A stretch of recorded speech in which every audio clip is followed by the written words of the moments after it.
Okay, let's unpack this. We have been handed quite a stack of sources here.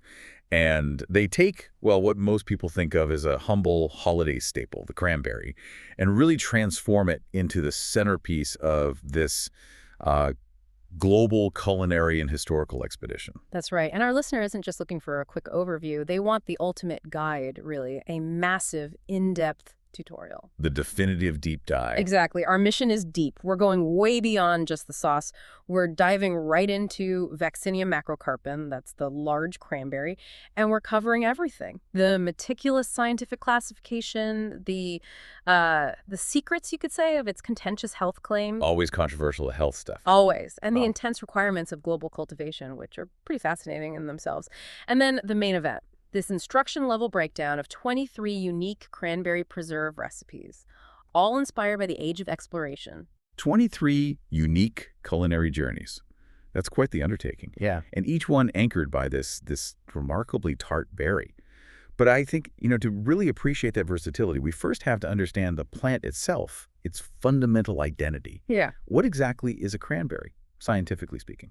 Yeah, the cranberry identity is fascinatingly specific. They're classified as a group of evergreen dwarf shrubs, or sometimes you'll see them described as trailing vines.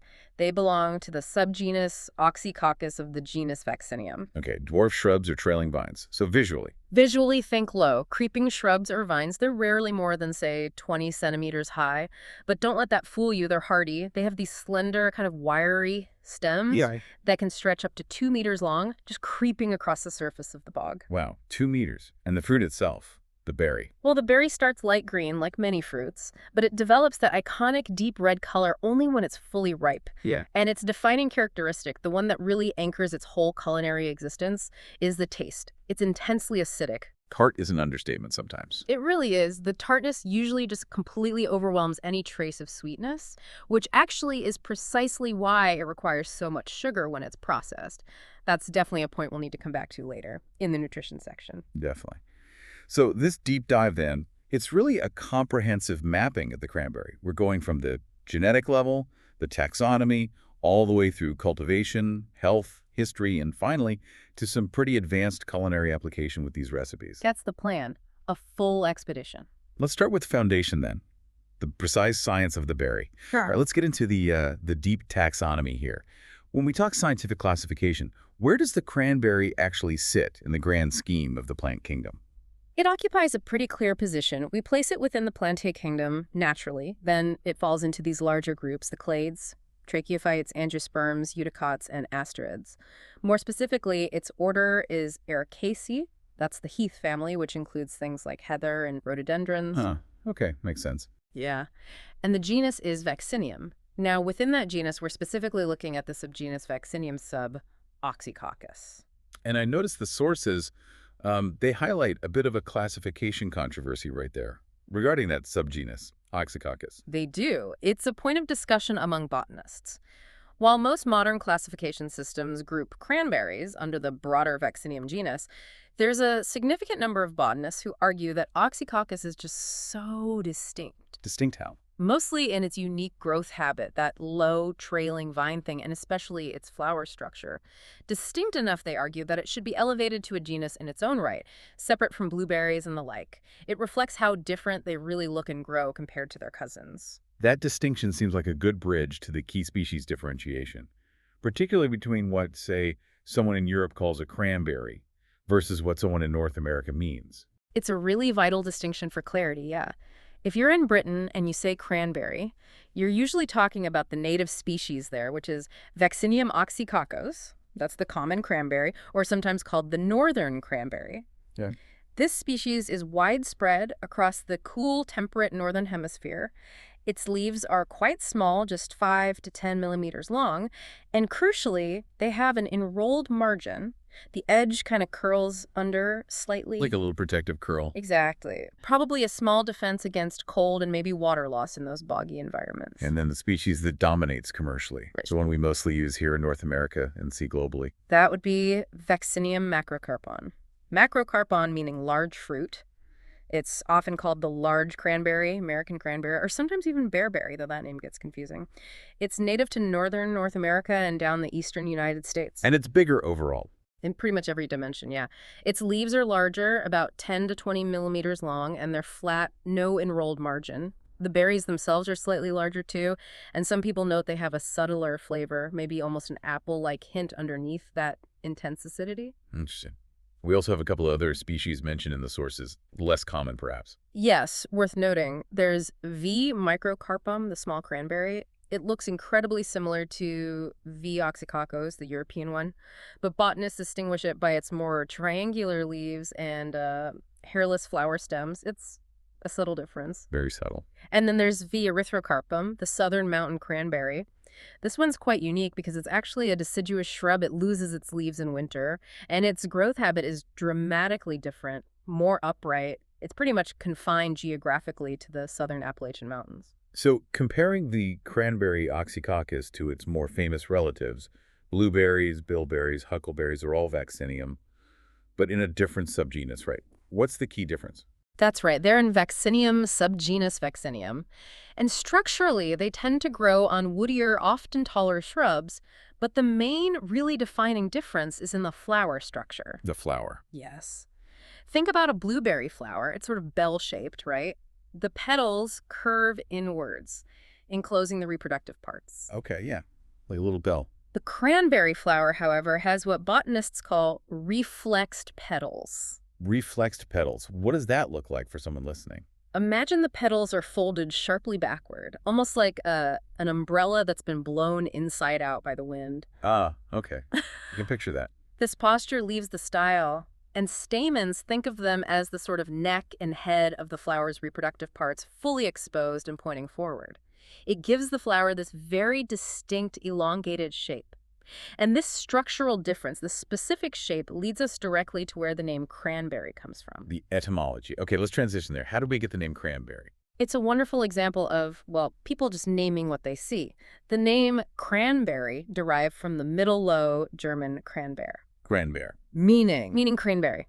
The first recorded use of cranberry in English seems to be by the missionary John Eliot, way back in 1647. So the visual link, the resemblance to a crane, that came from European settlers. It did, yeah. The sources pinpoint it to around 1694, noted by German and Dutch colonists in New England. They looked at the flower just before it fully opened, Right. and they saw the whole structure. The slender, wiry stem acting as the neck, the expanding flower bud, the calyx and petals forming the head, and those forward-pointing style and stamens looking just like the bill of a crane. That's a remarkably specific image. Isn't it? And it clearly stuck. Before that name became common, the traditional English name for the European species, V. oxycoccos, was simply fenberry. Fenberry. Just because it grew in fens. Exactly. A purely geographical name because it grew in those fen or marshlands. Very straightforward. The sources also give us some great detail on the Native American names, which predate the European ones, obviously. Absolutely. The Narragansett people, indigenous to the New England region where cultivation later boomed, called the berries Sassaminish. And it's highly likely, the sources suggest, that they were the ones who first introduced the fruit to the colonists arriving in Massachusetts. Makes sense. We also have an early colonial writer, Roger Williams, who in his 1643 book, A Key into the Language of America, referred to them as bearberries. Bearberries. Ah. Because bears ate them. Simply because it was widely observed that the local bears absolutely relish the fruit. So multiple names reflecting different observations of the place, the animals, and finally that unique flower shape. Okay, so the story of the cranberry shifts pretty quickly from being this wild foraged berry, this Sassamides or fenberry, to becoming a mass-cultivated crop. Who really pioneered that agricultural transformation? The move towards deliberate cultivation started picking up steam after the American Revolution. The first properly recorded efforts, the sources say, were by a fellow named Henry Hall. He was an American Revolutionary War veteran living in Dennis on Cape Cod, Massachusetts. This was around 1816. So early 19th century. And was he successful? He was. His cultivation worked well enough that by the 1820s, he was actually shipping cranberries down to the big markets in New York City and Boston. And pretty soon after that, shipments were even reaching Europe. So commercialization took root quite fast. And what were the foundational varieties, the specific types of cranberries that really established that early commercial market? Two cultivars really dominate that early history. There's the Howes variety, which was first planted by Eli Howes, also on Cape Cod, in 1843, and then the early black variety, planted by Cyrus Cahoon, again in Massachusetts, around 1847. These two proved particularly hardy and commercially viable, setting the stage. Now, the sources really emphasize that the history of cranberry breeding is fundamentally a story of battling diseases and pests. It wasn't just about yield initially. Let's look at those two major breeding pushes mentioned. That's a key insight, yeah. The first major breeding crisis hit in the 1920s, and it was driven almost entirely by the need for insect resistance. The number one threat at the time was this tiny insect called the blunt-nosed leafhopper. Why was that specific insect such a problem? Because it was the vector, the carrier for a really devastating disease called cranberry false blossom disease. It basically stopped the plant from fruiting properly. So breeders worked hard and successfully created the Stevens and Franklin cultivars, which were much more resistant to that leafhopper. And it created real pressure on the older varieties. Absolutely. It's interesting to see that environmental pressure in action. Older cultivars, like the original Howes, rapidly became just too susceptible to the insects and the disease they carried. The industry basically had to adapt by adopting these new resistant varieties, or, well, fail. Then the second major shift in breeding focus came later, driven by chemicals. Precisely. The game changed again in the 1940s and 50s with the widespread introduction of broad-spectrum pesticides. Suddenly, growers didn't need to prioritize natural insect resistance quite as much because they could just spray. Right, so the focus shifted. It shifted almost purely to yield. Bigger berries, more berries per acre. This led to the second major breeding push, spearheaded by Dr. Nikolai Vorsa at Rutgers University, starting really in the 1980s and onwards. His work focused intensely on high-yielding varieties, resulting in these incredibly productive modern cultivars like Crimson Queen and Mullica Queen. Which brings us kind of full circle to today, doesn't it? Where environmental regulations are pushing back against those pesticides? That is the current reality, exactly. There are increasing restrictions now on many of those broad-spectrum pesticides due to environmental safety concerns. So the industry is now swinging back again. They're trying to find that sweet spot, breeding varieties that are simultaneously high yield and highly resistant to pests and diseases naturally, trying to get the best both worlds without relying so heavily on chemical inputs. It's a constant adaptation. Now, looking at the global production scale today, North America is just utterly dominant. Staggeringly so. The 2022 data shows world production at about 582,924 tons. And the U.S. and Canada combined account for a massive 99% of that total. 99%, that's incredible. Any other players? Outside of North America, Chile is really the only other major producer on the global stage. And within the U.S., one state stands out. Oh, yeah. Wisconsin is the absolute powerhouse by a huge margin. In the 2021-2022 season, Wisconsin accounted for 59% of the entire U.S. total production. Wow. More than half. Easily. Followed by Massachusetts, where it all started, then New Jersey, Oregon, and Washington State. In Canada, the main hubs are Quebec, which accounts for about 60% of Canadian production, and then British Columbia with around 33%. This immense production all relies on that iconic image, the cranberry bog. And we absolutely have to address the biggest misconception right away, the idea that cranberries grow in water year-round. Yes, that is the image everyone has, isn't it? From the Thanksgiving commercials, the berries floating in that crimson sea. But it's fundamentally wrong. Cranberry bogs are actually highly engineered, very expensive agricultural fields. Okay, so how are modern bogs actually built? It's not just finding a natural wetland anymore. Not usually, no. Modern beds are often constructed in upland areas these days, as long as there's a shallow water table nearby they can tap into. The process is really rigorous and, frankly, costly. First, they scrape away all the topsoil, then they build these massive earthen dikes around the perimeter. The walls you see. Exactly. Those dikes are crucial for holding water later and for allowing equipment access. Then, inside the dikes, they haul in huge amounts of clean, sterile sand, maybe 10 to 20 centimeters deep. And this is critical. The entire sand bed surface must be laser leveled. Laser leveled, why? To ensure that when they do eventually flood it for harvest or winter protection, the water depth is perfectly uniform across the entire bed. This is vital for even drainage later and for efficient harvesting. It's a very precise setup. Okay, so the beds are meticulously prepared. When does the flooding actually happen in the annual cycle then, if not year-round? Right. During the main growing season, spring and summer, the beds are not flooded. Instead, they're irrigated regularly, like many other crops, just to maintain the right soil moisture for the vines. The flooding happens essentially twice a year and for very specific functional purposes. Okay, purpose number one, the autumn harvest. Correct. When it's harvest time in the fall, the beds are deliberately flooded with about 15 to 20 centimeters of water, 6 to 8 inches, roughly. This is purely to facilitate the wet harvest method, which we'll get to. And the second time? The second flooding occurs during the winter, and this is purely for protection. The water acts as an insulator, protecting the perennial vines from potentially damaging low temperatures, especially frost heave.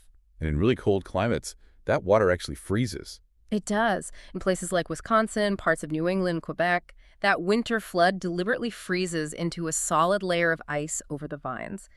This provides even better protection against extreme cold and drying winter winds. In warmer cranberry-growing regions, like maybe coastal Oregon or New Jersey, the winter flood might remain liquid, but it still serves that protective insulating function. And that ice layer in the colder regions enables this really fascinating practice mentioned in the source's sanding. Tell us about that. Yeah, the sanding technique is pretty ingenious, and it's essential for long-term vine health and pest control. It's not done every year, maybe every 3 to 5 years, when that winter ice is frozen solid and thick enough. Thick enough to drive on. Exactly. Trucks can actually drive right out onto the frozen surface of the bog. They then spread a thin, even layer of sand directly onto the ice. Okay, then what? Then, when the spring thaw comes and the ice melts, that layer of sand gently settles down through the water and onto the surface of the soil below amongst the mines. What does that achieve? Several things. It helps to control certain insect pests by burying overwintering eggs or larvae. It encourages the vines to send out new roots into the fresh sand layer, basically rejuvenating them.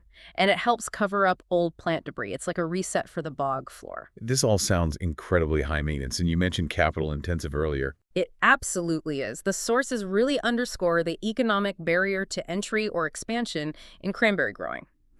Propagating the vines themselves is relatively simple. You basically just take cuttings or pruned vines from an established bed, spread them on the sand of the new bed, and then gently push them into the surface with a special blunt disc roller. Seems easy enough. But establishing that bed in the first place, the earthworks, the sand, the laser leveling, the irrigation systems, the cost of renovating an old bed or building a new one is staggering. The sources estimate it's somewhere between $74,000 and $124,000 per hectare. That's roughly $30,000 to $50,000 per acre. Wow. That is not a casual crop to get into. Definitely not. It requires significant long-term investment. Okay, let's talk about the harvest itself. It happens in the fall, September through early November. Timing is key. Timing is critical, yes. Ideally, the harvest occurs after the first frost of the autumn. That cold snap actually helps the fruit develop that deep, desirable, characteristic red color. Berries that are harvested too early or just don't fully mature on the vine will remain pale pink or even white. We mostly see cranberries, processed juice, sauce, dried. Right. That comes from the wet picking method. That's right. About 90 to 95% of the entire U.S. crop is harvested using the wet method. As we said, the fields are flooded. Then, specialized harvesting machines, often called water reel or beater-type harvesters, move through the bog. Who do? They have these reels that gently churn the water and comb through the submerged vines, knocking the ripe berries loose.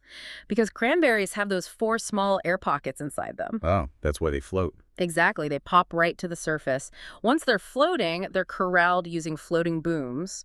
They look like big floating ropes, and then they're either pumped or conveyed off the water and into waiting trucks. Efficient, but maybe not gentle. It's highly efficient for volume, yes, but the process does tend to result in slightly bruised berries. That doesn't matter for processing if they're going straight into juice, sauce, or being frozen, but it makes them less suitable for the fresh fruit market. And that specific product, white cranberry juice, how do they get that? Is it a different variety? No, it's usually the same Vaccinium macrocarpon berries. They just harvest them much earlier in the season when the berries are still white or maybe just pale pink before they've developed the red pigments. Does that affect the harvest? It does. The sources note that harvesting this early results in lower overall yields per acre because the berries haven't reached full size or weight. And the necessary early flooding and harvesting can sometimes cause some minor, though usually not severe, damage to the vines themselves. It's a trade-off for that specific product profile. Okay, so what about the cranberries? We do see fresh in the produce aisle around the holidays, the ones that look perfect. Ah, that requires the dry picking method. This accounts for the remaining, much smaller percentage, maybe 5 to 10% of the U.S. crop. Dry picking meaning no flooding. Exactly. The beds remain dry. This method is significantly more labor-intensive, and the yield, the volume harvested per acre per hour, is much lower than wet picking. But the huge advantage is that the berries are handled much more gently and are minimally bruised. This makes them perfect for selling as fresh fruit, where appearance and firmness are paramount. How is it done, historically versus now? Traditionally, dry harvesting was done by hand, using these wide, rake-like scoops with teeth, often two-handed comb scoops that workers would manually comb through the vines to collect the berries. Very back-breaking work. I can't imagine. And now? Today, growers mostly use specialized, motorized walk-behind harvesters. They look a bit like lawnmowers, but with mechanisms designed to gently comb the berries off the vines and collect them. They have to be small and light enough to traverse the dense network of vines without causing too much damage. Still labor-intensive compared to flooding, but much better than hand scooping. Okay, harvested. Now, how do they store these immense quantities, especially for the fresh market versus processing? Handling differs quite a bit. Fresh market cranberries, because they need to last and look good, are treated delicately right after harvest. They're typically stored in shallow bins or boxes, and crucially, these containers have perforated bottoms or sides. For air circulation. Precisely. Good air circulation is key to preventing mold and decay. And interestingly, because the harvest happens in late autumn when temperatures are naturally cool, fresh cranberries are often stored in thick-walled barns without any mechanical refrigeration. They regulate the temperature simply by opening and closing vents to use the cool ambient air. Low tech, but effective. If managed well, yes. Processing cranberries, on the other hand, the vast majority harvested by the wet method, have a different fate. They're usually transported quickly to processing facilities and are often frozen in huge bulk containers almost immediately upon arrival, awaiting their transformation into juice, sauce, or other products. So this resilient little berry, thriving in these acidic, sandy, sometimes flooded conditions, it still faces constant biological threats. Sure. What are the growers' major battles when it comes to diseases? Yeah, despite the harsh environment, they're definitely not immune. The sources highlight three major disease categories that growers constantly monitor and manage. There's cranberry fruit rot, which is actually a complex of fungal diseases affecting the berry itself. Then there's cranberry root rot, affecting the vine's foundation. And perhaps the most historically significant and insidious one, cranberry false blossom disease. False blossom, that's the one caused by the phytoplasma, right? We touched on this. For our listener, we should probably clarify.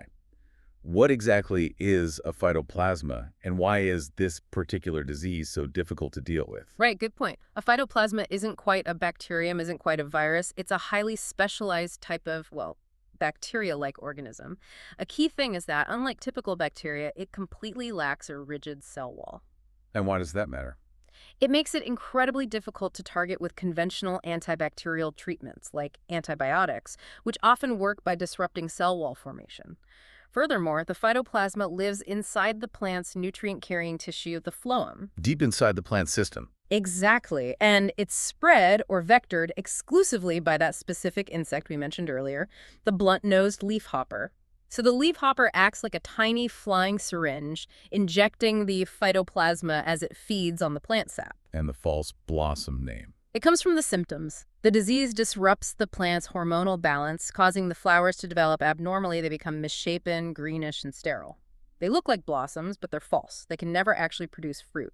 It prevents the plant from fulfilling its main purpose. So to fight the disease, you really had to fight the insect. Precisely. You have to eliminate or control the vector, the leafhopper. That's why breeding for resistance against that specific insect was so absolutely critical back in the 1920s. It was the most effective long-term strategy. Okay, moving from diseases to insect pests that directly attack the berries or vines, what are the main culprits growers face? It's interesting. Despite the plant's high phenolic content, those compounds that often deter herbivores and the harsh acidic soil, a number of native North American insects have adapted quite well to feeding on cranberries.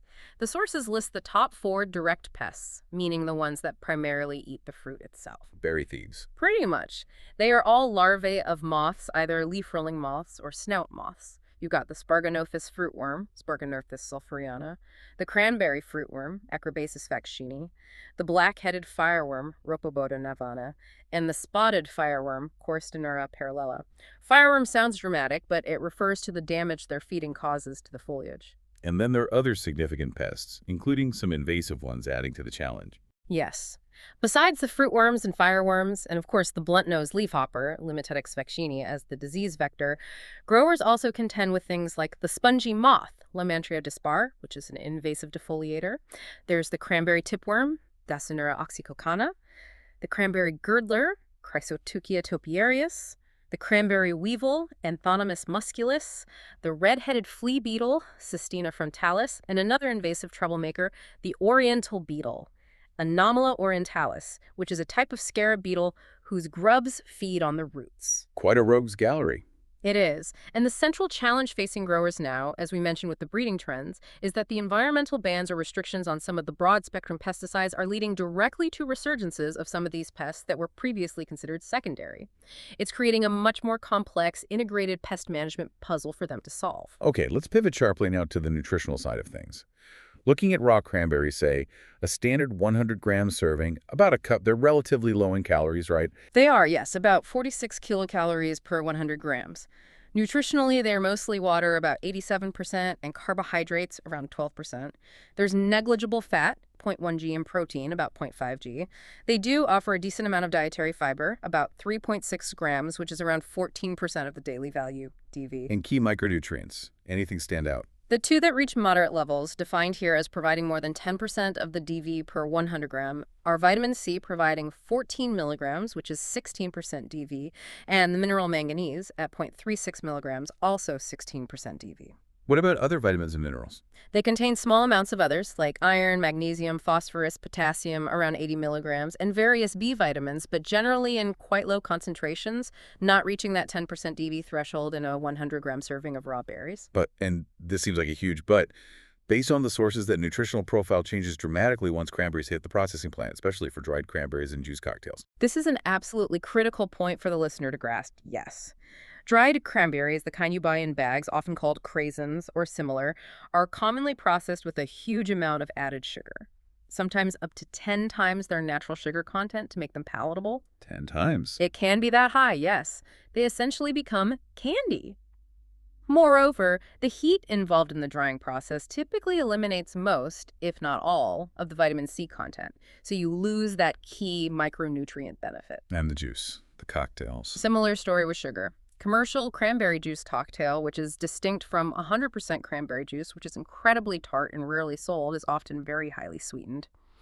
The sugar content can sometimes be comparable to that of soda drinks. And we know those sugary drinks are linked directly to negative health outcomes, including obesity, type 2 diabetes, and other metabolic issues. So the processed forms are a very different nutritional beast from the raw berry. Okay, let's dive into the major safety concerns and the health research controversies, starting with that specific drug interaction warning. Right. The primary safety warning highlighted in the sources is very specific and potentially serious. It concerns the interaction between cranberry consumption, particularly juice, and the common blood-thinning medication warfarin, often sold under the brand name Coumadin. What's the interaction? The concern is that consuming cranberry products may increase the anticoagulant effect of warfarin. It makes the blood even thinner than intended. This can lead to potentially severe adverse effects, specifically an increased risk and incidence of internal bleeding and bruising. It's crucial that patients on warfarin discuss any significant cranberry intake with their doctors for careful monitoring. Are there other general safety issues mentioned? Yes, mostly related to consuming very large quantities, especially of supplements or concentrated juices. These can potentially include nausea, increasing stomach inflammation or gastritis symptoms, contributing significantly to overall sugar intake, as we discussed, or in susceptible individuals, potentially increasing the risk of forming certain types of kidney stones, particularly oxalate stones, as cranberries contain oxalates. Now for the big one, the most famous and perhaps most controversial health association. The link between cranberries and urinary tract infections, or UTIs. The clinical evidence, as you hinted, sounds pretty messy. It is indeed complex, and the research landscape has been, frankly, quite conflicting over the years. This is why it remains a subject of considerable debate in the medical and scientific communities. However, the most encouraging data seems to come from a very large, comprehensive Cochrane systematic review published in 2023. Cochrane reviews are generally considered high-quality evidence. They are, yes. They meticulously gather and analyze data from multiple randomized controlled trials. This particular review concluded that there is evidence suggesting that consuming cranberry products, either juice or capsule tablets, appears to be effective for reducing the risk of getting recurrent UTIs, specifically in 3 key groups. Which groups are those? First, women who suffer from recurrent UTIs. Second, children who are prone to UTIs. And third, people who are generally susceptible to UTIs following certain medical interventions like bladder surgery or catheterization. Okay, so notice the wording, reducing the risk. It's more of a preventative measure in these specific groups, not necessarily a treatment for an active infection. Exactly. That's a crucial distinction. The evidence points towards prevention or prophylaxis, not cure. And importantly, the same Cochrane review found little to no evidence of similar efficacy for other groups, such as elderly people living in care facilities, pregnant women, or individuals with underlying bladder emptying problems or neuropathic bladder disorders. For those groups, the evidence for benefit was weak or absent. So why does the uncertainty persist overall if this big review found some benefit? The persistent uncertainty stems largely from the fact that when you look at the whole body of research, including older studies and meta-analyses that combine results from various trials, there's just a massive variation in the findings. Inconsistent results. Highly inconsistent. And this is often attributed to flaws in the research itself. Inconsistent clinical study designs, different types or doses of cranberry products used, inadequate numbers of subjects in many trials, and differing ways of measuring outcomes. It makes it hard to draw firm, universally applicable conclusions. And regulatory bodies, like food safety authorities, have they fully endorsed the UTI claim based on this evidence? Generally, they remain highly cautious, reflecting that scientific uncertainty. For example, back in 2014, the European Food Safety Authority, EFSA, reviewed the evidence and concluded that a definitive cause and effect relationship had not been established between cranberry consumption and a reduced risk of UTIs. They felt the evidence wasn't strong enough to approve a health claim. And what about clinical practice guidelines from doctors' organizations? A 2022 review looked specifically at international urology guidelines. It found that most major urology organizations around the world felt the existing evidence for using cranberry products to inhibit or prevent UTIs was either conflicting, ultimately unconvincing, or simply too weak to warrant a strong clinical recommendation in their official guidelines. So there's a disconnect between the popular perception and the formal medical consensus. Interesting. Now, the proposed mechanism behind any potential UTI benefit usually involves certain compounds in the cranberries, the phytochemicals. What are the key ones being studied?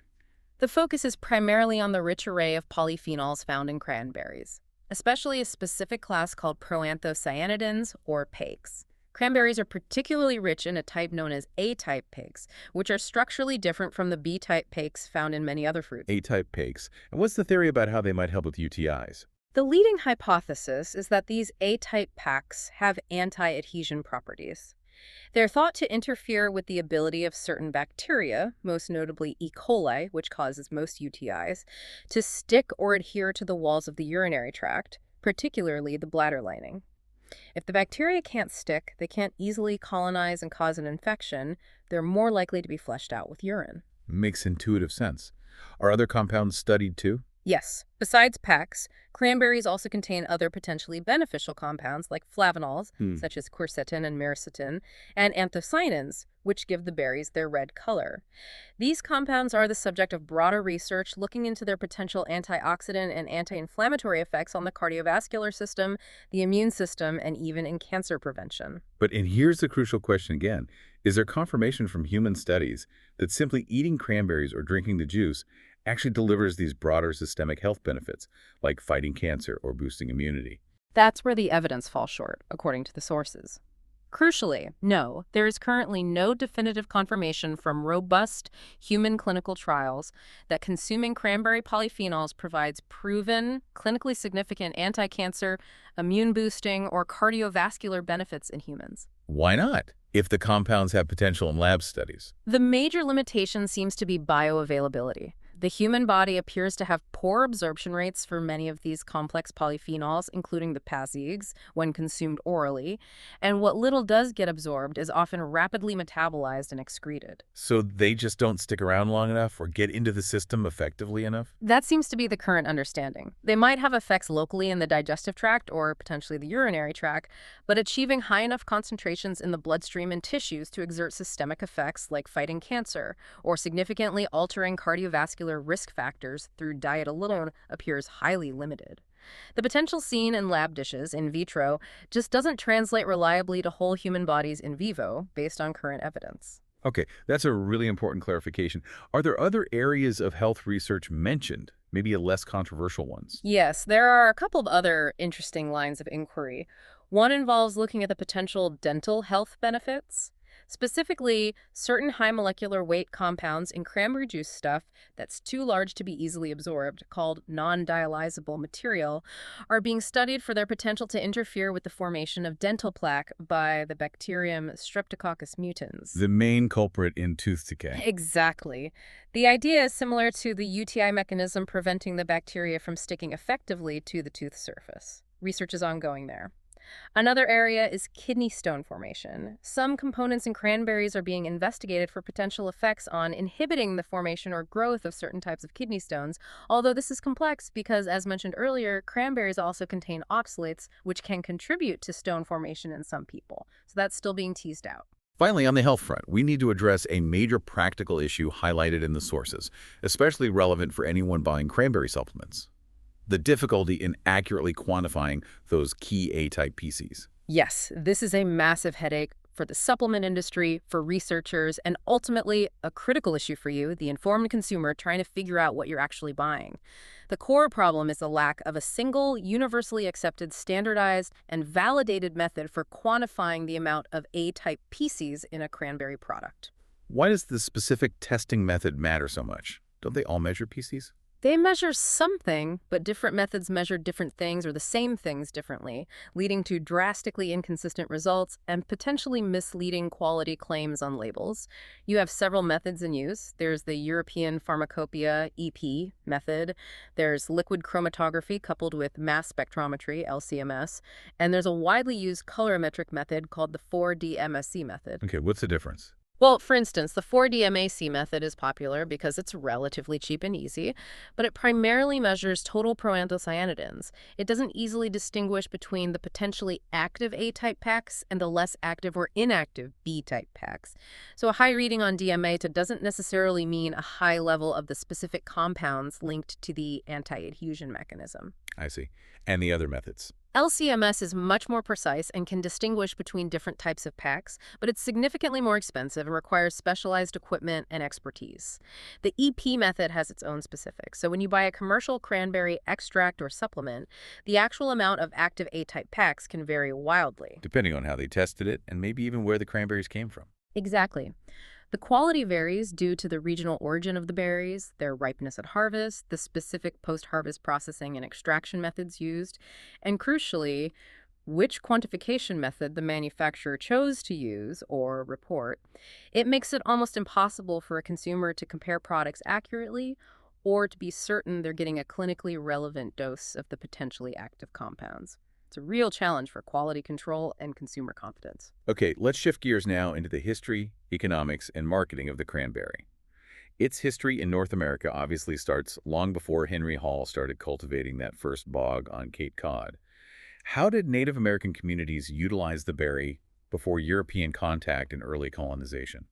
The sources highlight that the Narragansett people, indigenous to the New England region, utilized cranberries quite extensively. They called them sasmanish, as we noted. They famously incorporated them into pemmican. Pemmican, that's a concentrated food, right? Yes, a highly durable, energy-dense paste made typically from dried meat, like bison or deer, rendered fat, and often dried berries like cranberries or blueberries.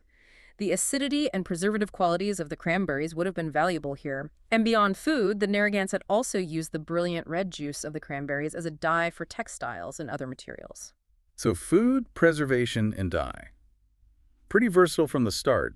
The early European accounts seem to show a pretty rapid realization of the cranberry's value, too. They do, yeah. We have accounts mentioned from as early as James White Norwood in 1550, and James Rozier, writing about an encounter in the early 1600s, documented Native Americans greeting European explorers with bark cups full of the berries, perhaps as a welcoming gift or trade item. And the use as a dye seems to have caught on quickly with colonists, too. Apparently so. There's a rather dramatic record from 1633 in Plymouth, Massachusetts, where a cranberry-dyed petticoat belonging to a woman named Mary Ring was actually auctioned off for 16 shillings. That's a considerable sum back then, highlighting that the dye at least had significant early economic value. Fascinating. And when did it become definitively codified as more of a European-style culinary staple, beyond just eating them raw or in pemmican? The transition seems fairly swift. By 1663, the so-called Pilgrim Cookbook reportedly contained a recipe specifically for cranberry sauce. Just a few years later, in 1667, the berry was apparently important enough that the New England colonies sent a shipment of goods, including codfish, Indian corn, and presumably cranberries over to King Charles II in England as a kind of diplomatic gesture or appeasement. So it was already seen as a notable regional product. It seems so. And then we have the writer John Josselyn in his 1672 book, New England's Rarities Discovered. He explicitly lauded cranberries as being excellent against the scurvy, recognizing vitamin C, perhaps intuitively. He also noted their common use boiled with sugar for sauce, specifically mentioning it was served with meat, much like the English used gooseberries, and he even mentioned using them for tarts. So sauce and tarts, already in the 1670s, it really gained rapid cultural significance in the colonies, didn't it? It certainly appears so. By 1703, cranberries were being served at the Harvard University commencement dinner, quite a prestigious placement. And its position as a truly American staple was perhaps cemented in 1796. That year, Amelia Simmons' American Cookery, considered the first truly American cookbook, included a recipe for cranberry tarts. And, perhaps not coincidentally, 1796 was also the year cranberries were served at the very first public celebration commemorating the landing of the Pilgrims. The association with Thanksgiving and foundational American identity was clearly forming early. Now, the commercial market structure that developed later, especially in the 20th century, was quite unique. It was defined by grower cooperation almost from the very beginning, wasn't it? Yes, this is one of the great American agricultural cooperative success stories, really. It started quite early, back in 1904.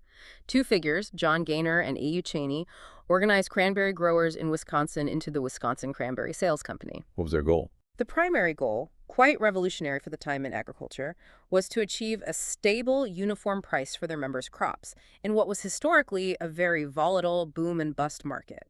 By pooling their resources and marketing power, they aimed to get a fairer return. And this early Wisconsin cooperative success then led directly to the formation of the big one, Ocean Spray. Pretty much, yes. The cooperative model proved effective and expanded. It led to the formation of the National Fruit Exchange, which marketed cranberries under the brand name Eat More. Then, the really big move came in 1930. The famous Ocean Spray Cooperative was formally established through a merger of three major existing cranberry processing companies: the Ocean Spray Preserving Company, the Makepeace Preserving Company, and the Cranberry Products Co. Initially, it was called Cranberry Canners, Inc., but soon adopted the Ocean Spray name. And they became dominant very quickly. Incredibly dominant. They represented over 90% of the cranberry market at one point.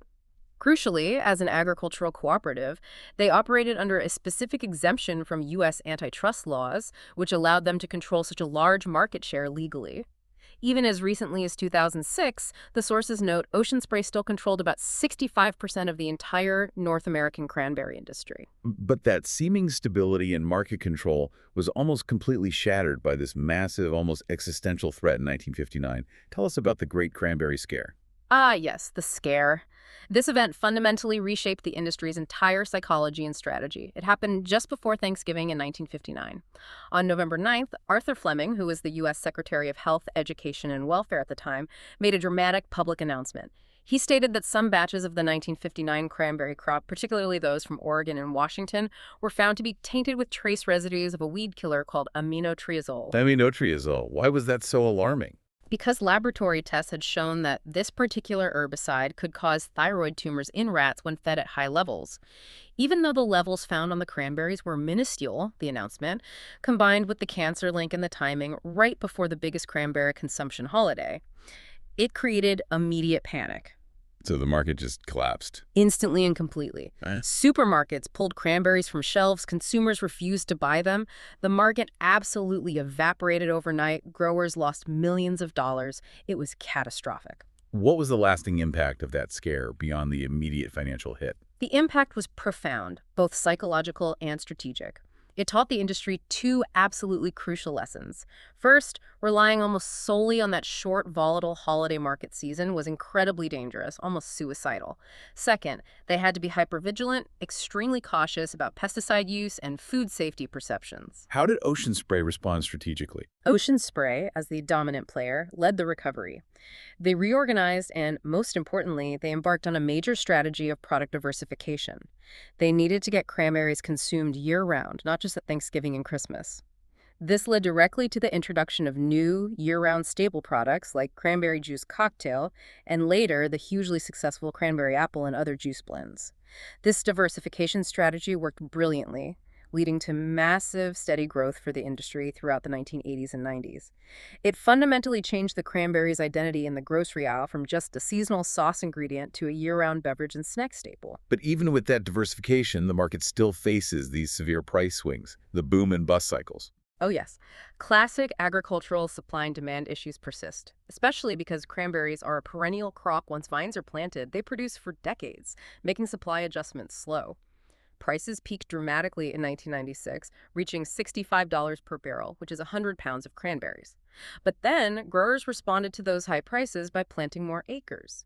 This led to classic oversupply production rapidly outpaced consumption growth. By 2001, prices had plummeted all the way down to just $18 per barrel. Huge surpluses built up, often stored frozen for years. That sounds incredibly difficult for growers to manage. To try and stabilize this, the industry created a federally sanctioned regulator body, right? The Cranberry Marketing Committee, or CMC? That's correct. The CMC was established back in 1962, operating as a federal marketing order under the authority of the Agricultural Marketing Agreement Act of 1937. Its core mission, mandated by law, is to ensure a stable, orderly supply of good quality cranberry products for the market. It's essentially a legally sanctioned body designed to help manage that inherent supply volatility. And the CMC actually has the power to, well, restrict supply during times of glut, to artificially prop up prices. It does. The marketing order gives the CMC the authority, under certain conditions and following specific procedures involving grower referendums, to implement volume control regulations. This means they can legally require handlers to withhold a certain percentage of the crop from the market, usually diverting it to non-competitive outlets or holding it in reserve. Has this power actually been used? Yes. The sources state that the CMC has invoked these market order provisions to pull back supply during 6 different crop years over its history: 1962, 1963, 1970, 1971, and then again during that major glut in 2000 and 2001. In 2001, the pullback was quite significant. Up to 35% of the eligible supply was withheld to try and stabilize the collapsing prices. But the sources suggest that using this power is more difficult now. That seems to be the current reality, yes.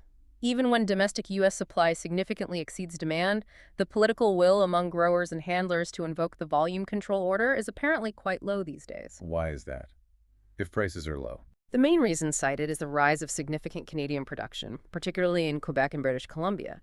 Canadian growers are not subject to the U.S. federal marketing order, so if the CMC restricts the U.S. supply, Canadian producers can simply step in and fill that supply gap in the market, potentially at lower prices.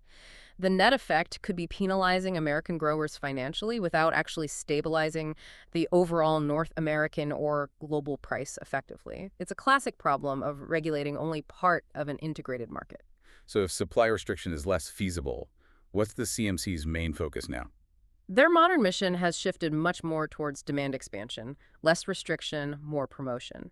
The CMC now runs extensive promotional and marketing programs funded by assessments on growers and handlers. They operate not just in the U.S., but also internationally, with active campaigns in places like China, India, Mexico, across Europe, Pan-Europe, and South Korea.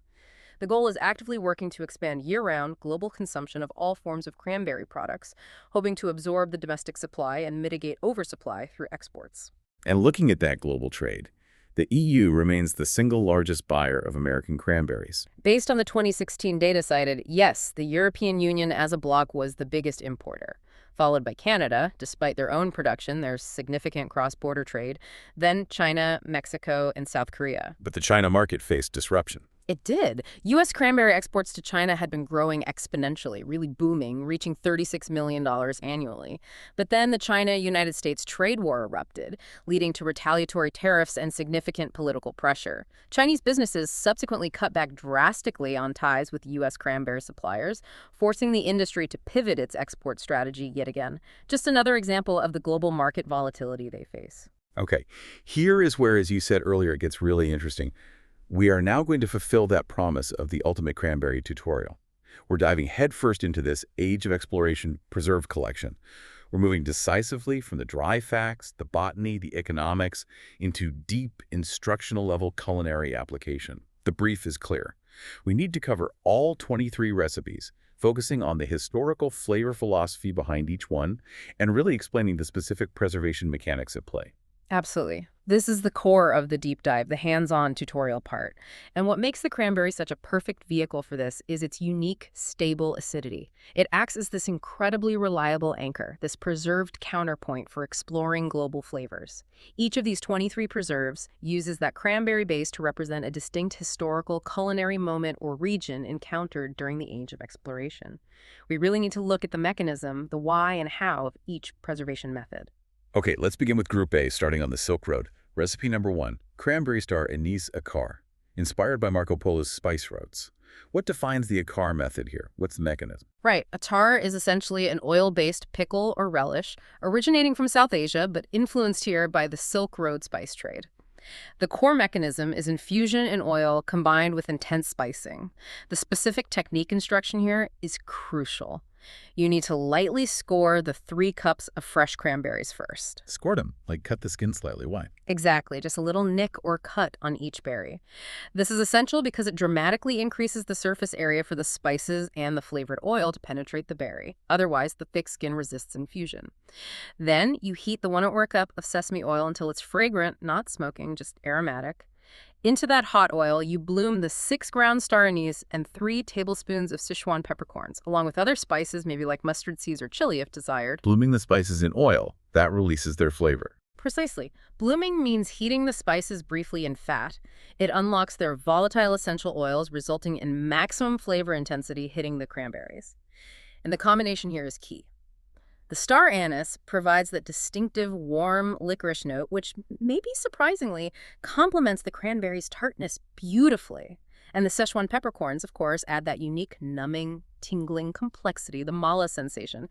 Chinese rock sugar adds a subtle sweetness to balance. Fascinating combination. Serving suggestion. The sources suggest pairing this achar with something rich, like Peking duck or even sharp-aged white cheddar.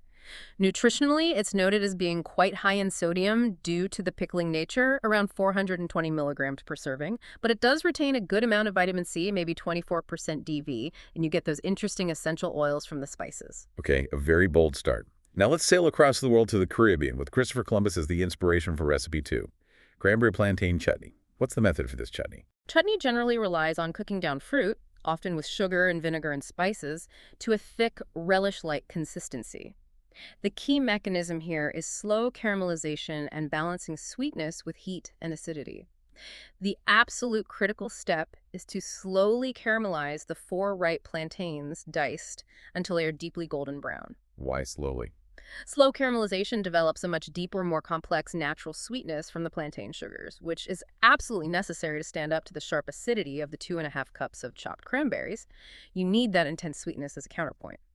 Then the heat comes from 2 seeded Scotch bonnet peppers, providing that characteristic, building Caribbean heat balanced by maybe some allspice or ginger, and sweetened further with half cup of coconut palm sugar.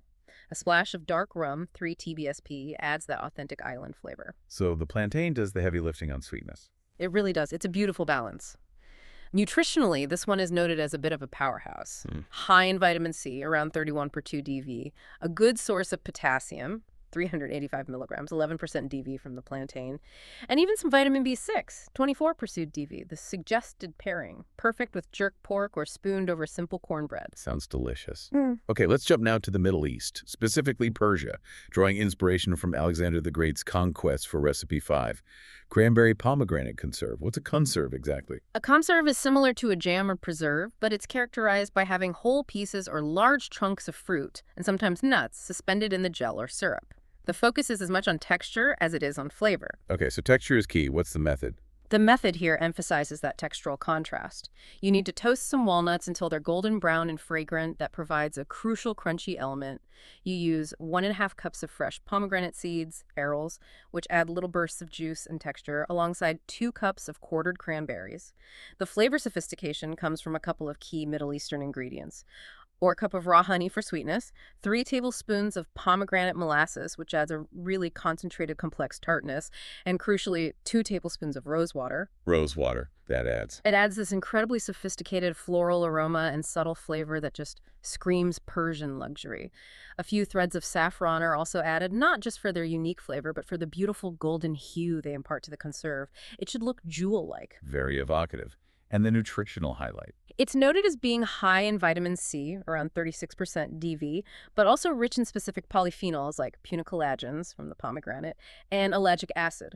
The suggested serving is with something like lamb tagine or perhaps spread on toast with aged goat cheese. Now for perhaps the most surprising pairing in this first group. Recipe 11. Cranberry white bean paste, inspired by the incredibly wide-ranging travels of the Moroccan scholar Ibn Battuta. White beans, tahini, and cranberries. That sounds incredibly adventurous. It does, doesn't it? But it's actually a brilliant fusion concept. The mechanism here is using a neutral, creamy base to carry and temper the intense cranberry flavor, while layering on Middle Eastern spice notes. The method is specific. You take 1 cup of cooked cannellini beans, or other white beans, and you partially mash them, not a smooth puree. Why only partially mash? Because you want some texture, but primarily you want the beans to act as a mild, starchy, slightly creamy canvas. They provide this high-protein foundation that really mellows the fierce acidity of the 3 cups of finely chopped cranberries. The cranberries need to be chopped small here so they integrate smoothly into the bean paste rather than being chunky. Okay, so beans temper the tartness, then the flavor comes from. Then you blend in 3 tablespoons of tahini paste for that nutty richness and sesame flavor, and season it assertively with Middle Eastern spices like a good za'atar blend and maybe a pinch of sumac powder for extra lemony tartness. It creates this savory tart spread. That sounds genuinely unique. How would you use it? The source suggests serving it warm with pita bread, like a hummus variation, or using it as a dip for vegetables. Nutritionally, it's interesting because the beans bring about 5 grams of protein per serving, plus good amounts of folate, around 16% DV, and some iron, 8% DV. A really inventive preserve. All right, let's move on to Group B, focusing on maritime and polar explorations. First up, Vasco da Gama's pioneering sea route around Africa to India inspires Recipe 3. Cranberry quince compote. What's the key technique for this compote? A compote is generally simpler than a jam, often just fruit cooked gently in syrup. The key mechanism here relies on harnessing the natural properties of the quince. The instruction is very specific. You must cook the 4 quinces first, usually by poaching them gently, until they become fragrant and tender before you add the 3 cups of halved cranberries. Why cook the quince first and separately? 2 reasons. First, quince takes much longer to cook than cranberries to become tender. Second, and more importantly, quince is exceptionally high in natural pectin. Cooking it first allows that pectin to start activating.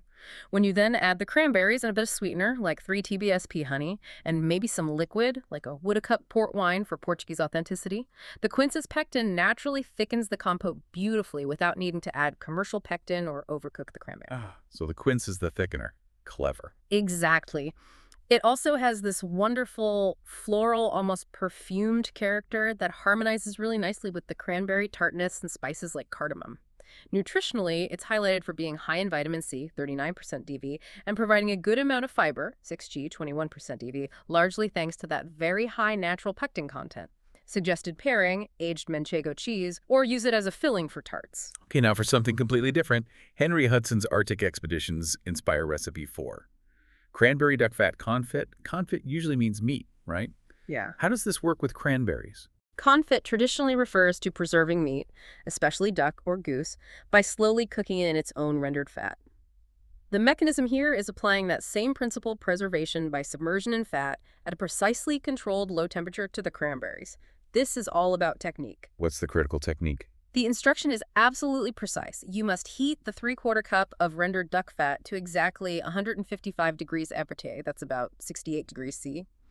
You then gently submerge the 2 cups of whole cranberries in this warm fat, perhaps with some aromatics like 6 sprigs of sage and some juniper berries for that northern forest complexity, plus coarse sea salt. Why exactly 155 degrees Fahrenheit? What happens if it's hotter or cooler? If the temperature is too high, the cranberries, with their high water content, will essentially burst and fry, dissolving into a jammy mess in the fat. If it's too low, the preservation might not be effective. But at that precise low temperature, the heat is just enough to slightly soften the berries and allow fat to permeate slightly while keeping them whole.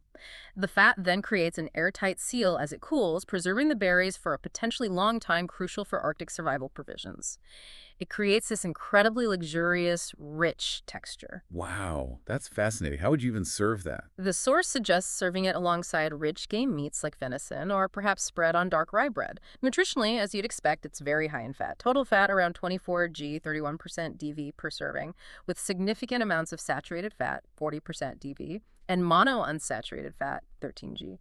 Energy-dense food for cold climates. Definitely high energy. Okay, next. Ferdinand Magellan's circumnavigation of the globe inspires the ultimate ship's ration, recipe 9. Cranberry orange leather. Fruit leather is all about concentration and dehydration for preservation and portability. The mechanism is removing almost all the water content while concentrating the nutrients and sugars. The method here is intense. You start with 2 cups of already concentrated cranberry puree and 2 cups of concentrated orange juice, or puree. You likely need to reduce these further by simmering until they are extremely thick. Or like cook them down. Yeah, maximize the solid content. Then you spread this thick paste very thinly onto nonstick sheets or parchment paper, maybe adding a little lime juice for extra tartness and orange zest for aroma. The crucial step is the dehydration. You need to dry it at a low, steady temperature, around 135 degrees F, 57 degrees C, for a very long time. The source says 22 to 26 hours until it peels away cleanly from the sheet but is still pliable. That's a long drying time. It is, but it's necessary for shelf stability. The result is a nutrient-dense, portable food. The combination of cranberry and orange ensures a massive vitamin C content, estimated 65 milligrams, 72% DV, which historically would have been absolutely critical for preventing scurvy on those incredibly long sea voyages. The source suggests rolling it up tightly like ship's rations, or maybe cutting it into decorative compass rose shapes for fun. A true survival food. Now, shifting to the Antarctic, with Ernest Shackleton's legendary endurance expedition, we get recipe 15, cranberry champagne jelly. This sounds more celebratory than survival. It is, in a way. It honors the importance of maintaining morale and a sense of civilization even in the most extreme and difficult circumstances, which Shackleton was famous for.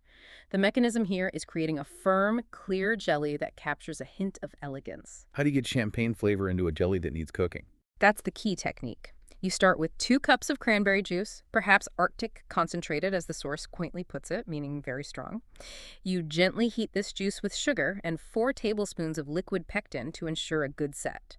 Then, critically, you add the 1 cup of good quality champagne off the heat. Off the heat. Why? To preserve as much of the champagne's delicate aroma and subtle effervescence as possible, heating champagne vigorously would boil off all the alcohol and nuanced flavors. Adding it at the end, just before jarring, allows some of that sophisticated lightness to remain. A couple of tablespoons of brandy are also added for extra warmth and preservation. It needs to be cooked precisely to reach the gel point, setting firmly honoring the meticulous planning needed for polar survival. A touch of class in the cold. Serving. Suggested with aged English cheese like a good cheddar, or perhaps as a glaze for a holiday ham. Nutritionally, it still offers some vitamin C, around 28% DV, and potentially trace amounts of resveratrol from the champagne grapes. Next, rolled Amundsen, the victor in the race to the South Pole, inspires recipe 16. Cranberry blood orange marmalade.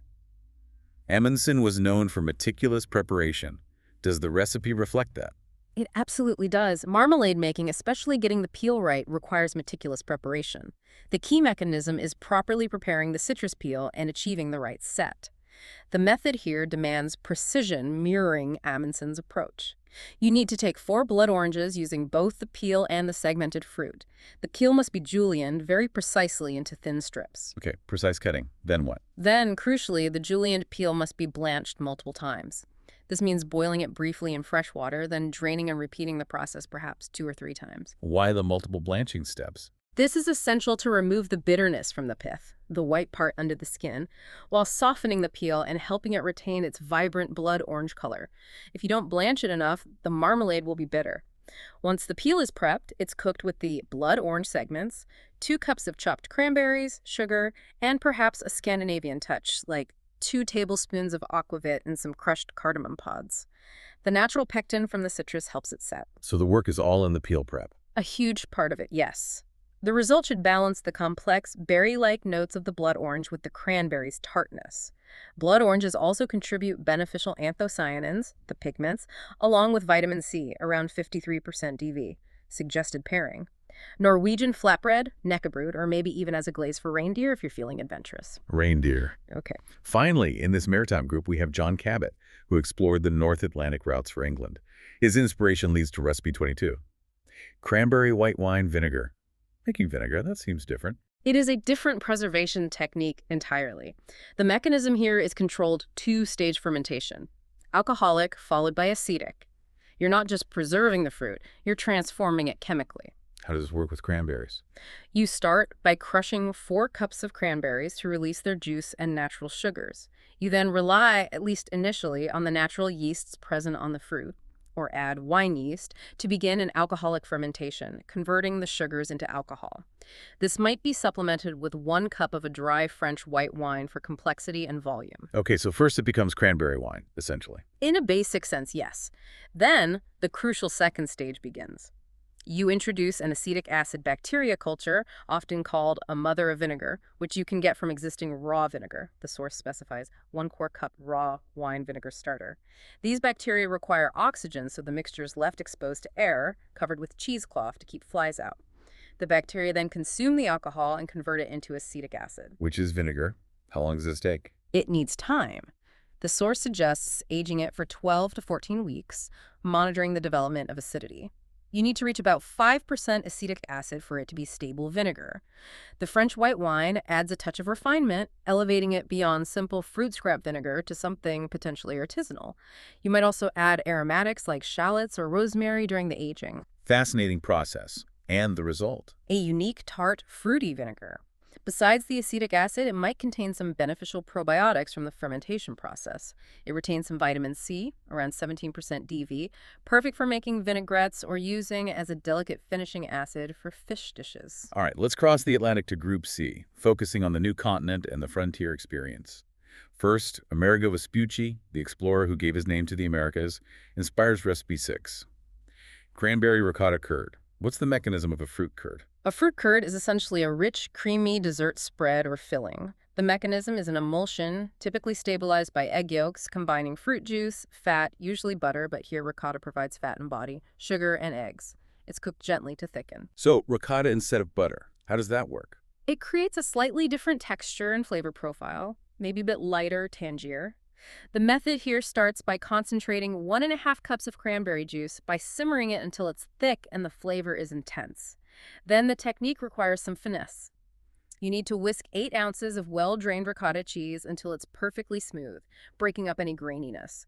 Then you incorporate 4 large egg yolks, adding them one by one and whisking well after each addition. Constant attention needed. Absolutely. You then cook this mixture over gentle heat, often a double boiler, whisking constantly until it thickens enough to coat the back of a spoon. You can't let it boil or the eggs will scramble.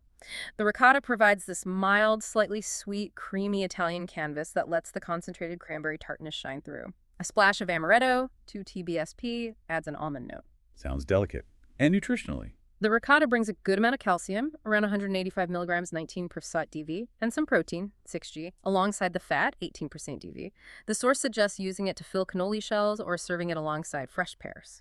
Next, the American frontier legend Daniel Boone and his Wilderness Trail inspire recipe 7. Cranberry bourbon dulce. Dulce means sweet, right? Like dulce de leche. Exactly. It implies a rich, sweet sauce or confection. The mechanism here involves intense reduction and controlled caramelization for deep, complex sweetness. Similar to the curd, you start by reducing 2.5 cups of cranberry juice until it's highly concentrated. Then you cook 3/4 cup of brown sugar, maybe with a little water or butter, until it's nearly caramelized, dark, and syrupy.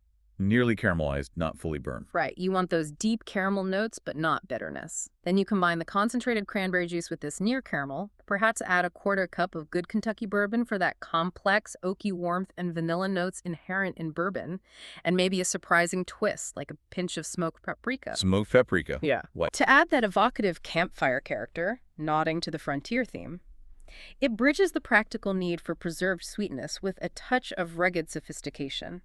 The source suggests drizzling it over cornbread or using it as a rich sauce for bread pudding.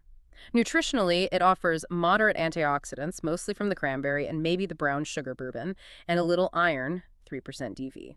Now for Lewis and Clark and the core of discovery, exploring the vast Louisiana Purchase. Recipe 10. Cranberry sage compound butter. This sounds very practical. It is, reflecting the resourcefulness needed on that expedition. A compound butter is simply butter mixed with flavorings. The key mechanism here is achieving intense flavor concentration without adding excess moisture, which would compromise the butter's texture and shelf life. How do you get intense cranberry flavor without juice? The ingenious technique here is using freeze-dried cranberries. You take about 3 cups worth, which powders down significantly, and pulverize them into a fine powder. Freeze-drying removes all the water but leaves behind incredibly concentrated tartness and color. Ah, the powder is the key. Exactly.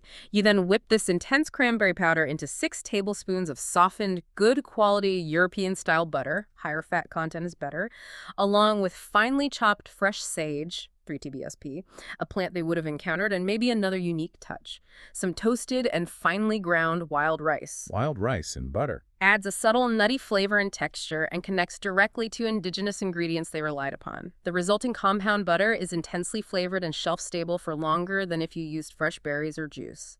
Nutritionally, it's high in saturated fat, 55% DV from the butter, providing sustained energy plus some manganese, 17% DV, and vitamin K, 10% DV, from the cranberry and sage. Perfect for melting over grilled buffalo steaks, as the source suggests, or slathering on cornbread. Very clever use of freeze-drying. Okay, Vasco Núñez de Balboa, the first European to reach the Pacific from the New World, gives us recipe 18, cranberry fig preserves. This feels like a bridge between worlds. It is. The theme is bridging the old world, figs, a Mediterranean staple, with the new world, cranberries. The mechanism is simply balancing contrasting sweetness and tartness through cooking. Figs provide an intense, jammy, almost honeyed sweetness, which is a perfect foil for the cranberry's sharp acidity. How is it made? It's relatively straightforward. You combine 1.5 cups of quartered fresh figs, or soaked dried figs, with 2 cups of chunked cranberries. You cook them together with a sweetener. The source suggests 1/2 cup of raw honey or sugar until the cranberries have popped and softened and the mixture reaches a preserved consistency. A splash of dark rum can be added for that Caribbean Panamanian regional authenticity. Simple but effective pairing. Yes, the sweetness of the figs mellows the cranberries beautifully. It's noted for providing potassium, around 285 milligrams, 8% DV, and calcium, 6% DV, mostly from the figs. Suggested pairings include manchego cheese, a Spanish cheese, fitting Balboa, or serving it with almond cake. Now, Sir Walter Raleigh and the Mystery of the Lost Colony Roanoke inspire recipe 20. Cranberry elderberry shrub. What exactly is a shrub in this context? A shrub, in the historical beverage context, is essentially a preserved drinking vinegar made from fruit, sugar, and vinegar. They were popular in colonial times as a way to preserve fruit and create refreshing, often supposedly healthful, tonic drinks when mixed with water or spirits. The mechanism involves maceration and often some fermentation to develop complexity and preserve the fruit in an acidic medium. So vinegar is the key preservative here. How is this one made? You start by gently muddling 2.5 cups of fresh cranberries, just crushing them slightly to release their juice. You then combine them with 1 cup of homemade elderberry syrup, elderberries also being historically significant and associated with health benefits, and 1/2 cup of good quality apple cider vinegar, preferably one with the mother, which contains beneficial bacteria. Wildflower honey is suggested as the sweetener. And then you just let it sit. Yes, the mixture is left to macerate steeped together for about 48 to 72 hours at room temperature. During this time, the sugar, fruit, vinegar, and bacteria interact, developing complex flavors and ensuring preservation through acidity. Some mild fermentation might occur, adding probiotics. Interesting. Elderberries add another layer. Yes, elderberries are often associated with immune support, which combines nicely with the cranberry's known vitamin C content. This shrub is estimated at 42% DV, and high levels of anthocyanins from both berries. To serve, you'd strain out the solids and mix the resulting syrup, the shrub, with sparkling water, or use it as a base for cocktails. A colonial health drink, maybe. Lastly in this group, Samuel de Champlain, the founder of New France, Quebec, inspires recipe 21, cranberry maple syrup. This recipe is all about celebrating North American abundance and combining intense reduction with iconic regional flavors. The mechanism relies on concentrating the cranberry flavor and then balancing it with the unique complexity of maple syrup. How's it made? Is just mixing juice and syrup? Yeah, not quite. Again, concentration is key. You start by reducing 3.5 cups of cranberry juice significantly, simmering it down until it's potent and somewhat thickened. The source likens this to a winter survival technique, concentrating resources. Then, you combine this intense cranberry reduction with 3/4 of pure Quebec maple syrup. Grade B or dark robust would be best for flavor, and perhaps 1/4 cup of Canadian whiskey for warmth and complexity. A sprig of fresh sage could be added for an aromatic touch. So the cranberry is concentrated first. Yes, to ensure its tartness isn't completely overwhelmed by the maple. Maple syrup provides a very complex sweetness, much more than just sugar, and it's also a great source of manganese. This recipe provides about 35% DV and other minerals. It's a perfect marriage of French technique, reduction, and North American ingredients. Suggested use: drizzle over pain perdu, French toast, or use it as a unique cocktail sweetener. Okay, on to our final group, Group D, which focuses on more imperial contexts and the influence of scientific methods. First, the legendary Chinese Admiral Zheng. He and his treasure fleet voyages inspire Recipe 12, cranberry pomegranate gastrique. What is a gastrique? A gastrique is a classic French culinary preparation, but adapted here with Chinese flavors. It's essentially a highly concentrated sweet and sour sauce made by caramelizing sugar and deglazing with vinegar, often with fruit juice added and reduced further.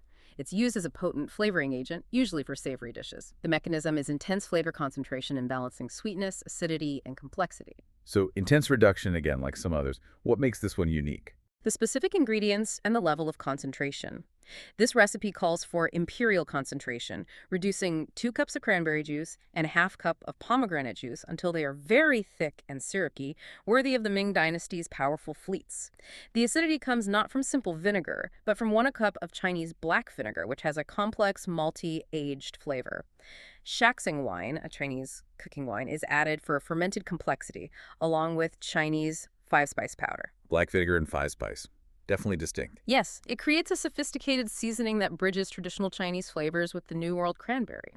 It's noted as being very high in antioxidants from both fruits and providing significant vitamin C, 39% DV. Suggested use as a finishing sauce for Peking duck, a classic pairing for sweet-sour sauces, or drizzled over stir-fried vegetables. Now for Captain James Cook, whose voyages were marked by their scientific rigor, Recipe 13, cranberry agar-gel. Sounds very modern. Almost molecular gastronomy. It does lean in that direction, reflecting Cook's emphasis on precision and observation. The mechanism here is using a gelling agent, agar-agar, to create a unique, firm texture while maintaining optical clarity, showcasing the cranberry's essence in a controlled, almost specimen-like form. Agar-agar instead of gelatin. Yes. Agar is a seaweed-derived gelling agent that sets much more firmly than gelatin and is stable at room temperature. It also creates a cleaner break and less mouth melt than gelatin. The technique here requires scientific precision. Yeah. You must start with scientifically clarified cranberry juice. Clarified how? Not just strained. No, likely involving techniques like enzymatic clarification, using pectinase enzymes to break down haze-causing pectins, followed by multiple stages of fine filtration, perhaps even centrifugation, to achieve a perfectly clear, transparent liquid, 3 cups of it. You then gently heat this juice, dissolve 4 tablespoons of agar powder precisely. Agar needs to be boiled briefly to activate. Maybe sweeten it lightly with raw honey, and add lime juice or zest for brightness. And it sets into a firm gel. Yes, it sets into a very firm, sliceable gel that retains the cranberry's color and flavor, but in a completely different textural form. It's about showcasing the pure essence through scientific control. Suggested use: serve small cubes or shapes as a palate cleanser between courses, or present them as individual specimens on a dessert plate. Still provides vitamin C, 31% DV, and trace iodine from the agar. That's very intriguing. Next, the Spanish conquistador Francisco Pizarro, known for his conquest of the Inca Empire, inspires recipe 14. Cranberry harissa jam. Harissa. That's North African, isn't it? It is. Harissa is a fiery chili paste from North Africa, Tunisia, Algeria, Morocco. This recipe represents the fusion of New World ingredients, cranberries, maybe chili peppers, with Old World spice notes and sensibilities, specifically the Spanish connection to North Africa. The mechanism is creating a boldly flavored jam where heat complements and enhances the fruit's tartness. So spicy cranberry jam, how's it made? You start by crushing 3 cups of cranberries. Crushing, rather than chopping, maintains some texture while releasing juice. You then cook this down with sugar and, crucially, 3 tablespoons of harissa paste, adjusting the amount for your desired heat level. Spanish elements are added for complexity, a splash of sherry vinegar for acidity, a few threads of saffron for color and aroma, and perhaps some smoked paprika to echo Spanish cuisine. The harissa is the star here. It provides that complex, lingering heat from the chilies, often combined with garlic, coriander, and caraway in the paste itself. It creates a really dynamic interplay with the tart cranberries. Nutritionally, it offers vitamin C, 36% DV, and moderate levels of capsaicin, the heat compound from chilies, plus some beta-carotene. Suggested pairing, spread on toasts with manchego cheese or serve alongside grilled chorizo sausage. Sounds fiery. Now, for England's famous privateer and explorer, Sir Francis Drake, his inspiration is recipe 17. Cranberry mustard mostarda. We encountered mostarda before. Italian style was the English twist. Right. The Italian mostarda di frutta involves whole candied fruits in a potent mustard syrup. This English interpretation is perhaps a bit more robust, maybe less sweet, reflecting Drake's, shall we say, more assertive approach to acquiring treasures. The mechanism is preserving fruit in a sharp, pungent mustard-based sauce, balancing sweet, tart, and heat. How does the method differ? Here, you use 2½ cups of quartered cranberries. Quartering provides good textural interest. A key step is to toast whole mustard seeds, perhaps yellow and brown, in a dry pan until they start to pop. This develops their nutty flavor. You then combine the cranberries and toasted seeds with ½ cup of strong English mustard, like Coleman's, some malt vinegar for acidity, sugar for balance, and maybe even a splash of English brown ale for malty depth. English mustard is quite potent stuff. It is. Its heat comes from allyl isothiocyanate, which provides that sharp, nasal clearing intensity, very different from chili heat. That sharpness is key here to balancing the cranberry's tartness and any added sweetness. It honors Drake's boldness, combining exploration with, well, privateering for valuable results. It's noted as being very high in sodium, 1,120 milligrams, 49% DV, due to the mustard and pickling elements, best served with aged English cheddar or robust roasted beef. Definitely sounds assertive. Okay, Bartolomé Diaz, the Portuguese explorer who first rounded the Cape of Good Hope, initially naming it the Cape of Storms, gives us recipe 19, cranberry pomegranate reduction. This sounds similar to the Zhanghe gastrique. It shares the mechanism of intense reduction for concentrated flavor, yes, but the flavor profile is distinctly Portuguese, reflecting Diaz's sponsors and origin.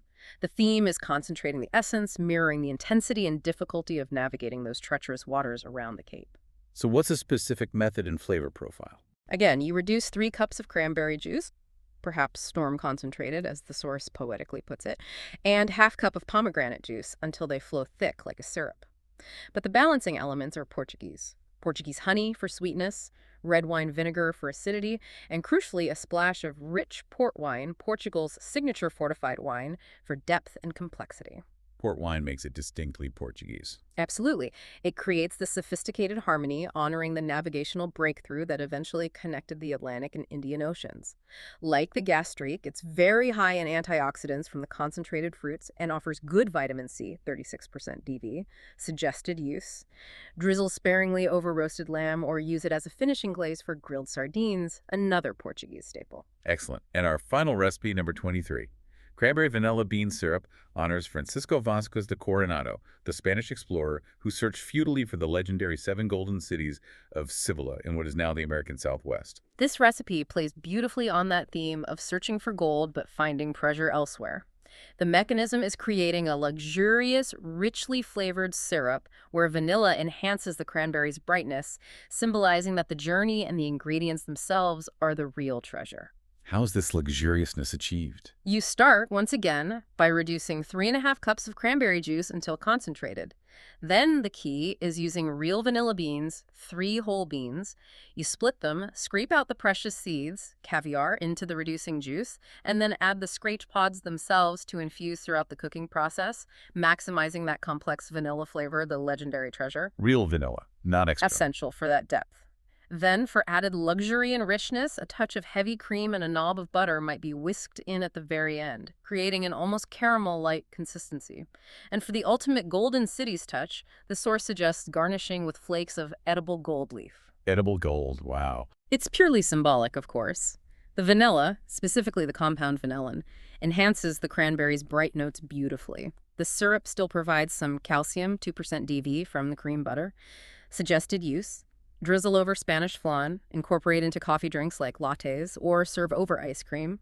A sweet ending acknowledging that the real value was in the exploration and the unique ingredients encountered along the way. Hashtag tag tag outro. Wow, okay. That Yep. was 23 incredibly diverse culinary journeys, all starting from the humble cranberry. So, after digging through this immense body of source material, what does it all mean? What's the big picture takeaway? I think it shows, unequivocally, that the cranberry is far, far more than just a simple holiday condiment that comes out once a year. It's truly a botanical marvel, first of all, with these incredibly specific and demanding cultivation requirements. We discussed the bogs, the sanding, the flooding. Right, the sheer effort It's involved. Exactly. And then it's the subject of these really complex and often misunderstood health controversies, particularly around UTIs and the limits of those polyphenol benefits. But maybe most importantly, as this tutorial section showed, it's an incredibly versatile culinary ingredient. That sharp, persistent, natural acidity makes it the perfect anchor, the perfect counterpoint for exploring almost any global flavor profile you can imagine. From Sichuan peppercorns to duck fat to champagne to harissa, it handled them all. It really did. We charted 23 unique culinary paths here. And I think the greatest discovery, maybe, is just how adaptable those natural characteristics of the cranberry are. Its tartness, its firm structure that holds up to cooking, its ability to absorb and complement complex spices. It makes it a true global ambassador for fusion cuisine centuries before that term was even invented. Its versatility is just astonishing. We've definitely explored the depth and versatility of this tiny berry, from its DNA to those 23 preserves. But the sources also leave us with a final, quite provocative thought, really, about its future. It's not all history and recipes. Indeed. It brings us back to the economics and the sustainability. Given the extremely high cost of renovating or establishing those cranberry beds, remember, potentially up to $124,000 per hectare, and the intense ongoing volatility of the global market, which we saw clearly with that price crash back in 2001, due to oversupply. A constant challenge. It is. And it means the real ongoing exploration for the cranberry industry is perhaps no longer geographical. It's fundamentally economic and ecological. The challenge now is figuring out how to develop and sustain these high-yield yet also pest-resistant varieties affordably and ethically, especially in an age of increasing environmental regulation and concern about inputs like water and pesticides. So the future depends on finding that balance. Exactly. Finding that balance is crucial to ensure that this resilient, fascinating little berry remains a vibrant feature in our kitchens and food systems and doesn't just become a very interesting chapter in agricultural and culinary history. The exploration continues, just in a different form.